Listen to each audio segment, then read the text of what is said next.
नमस्कार. आज आपण बनवणार आहोत भोपळ्याची भजी. तर त्यासाठी मी हा एक भोपळा घेतलेला आहे. आता आपण ह्या भोपळ्यावरचं साल काढून घेऊया. आता आपण ह्या भोपळ्यावरचं पूर्ण साल काढून घेतलेला आहे.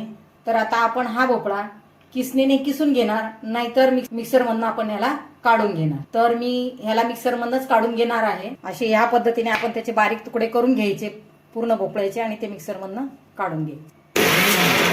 असं थोडं जाडसरच ते मिक्सर मधून काढून घ्यायचं, नाहीतर मग किसून घ्यायचं. जे तुम्हाला सोपं वाटतं ते करायचं. भोपळा आपण मिक्सर मधून काढून घेतलेला आहे. या भज्यामध्ये टाकण्यासाठी आपण आपल्या चवीनुसार मिरच्या घ्यायच्या.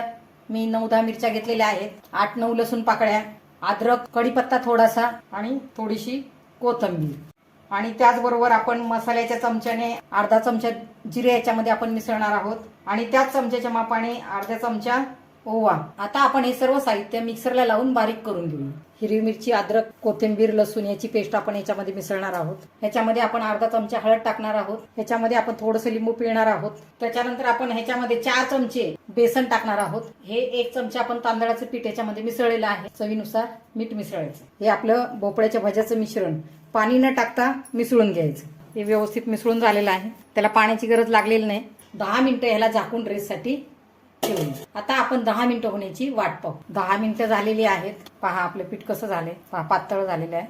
व्यवस्थित आपण पाणी टाकलेलं नाही. गॅसवर कढईत आपण तेल गरम करायला ठेवलेलं आहे. गॅसची फ्लेम आहे ती फुल आहे. तेल गरम झालं का ते पाहूया आपण. त्यासाठी आपण छोटा भजी टाकून बघू. त्यात तेल आपलं बऱ्यापैकी गरम झालेलं आहे. गरम तेलामध्ये आपण आता हे भजे तळण्यासाठी सोडूया. गॅसची फ्लेम मात्र आता आपण मध्यम करायची. त्याला अलगद व्यवस्थित हलवायचं. हे भजे आपण खरपूस मध्यम आचेला तळून घ्यायचे आणि मधनं ह्या भज्यांना अशी पलटी मारत राहायचं, जेणेकरून हे भजे व्यवस्थित तळले जाते. खरपूस रंगाला छानपैकी तळून झालेले आहेत. गॅसची फ्लेम आता आपण बारीक करू आणि हे भजे काढून घेऊ.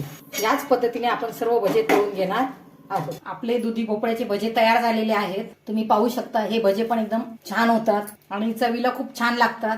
मी सांगितलेल्या पद्धतीने आपणही एकदा असे भोपळ्याचे भजे करून पहा. तुम्हा सर्वांना ते नक्कीच आवडतील. अशाच माझ्या नवनवीन रेसिपी पाहण्यासाठी माझ्या चॅनलला लाईक, शेअर आणि सबस्क्राईब करायला विसरू नका. धन्यवाद. या तर मग भजे खायला.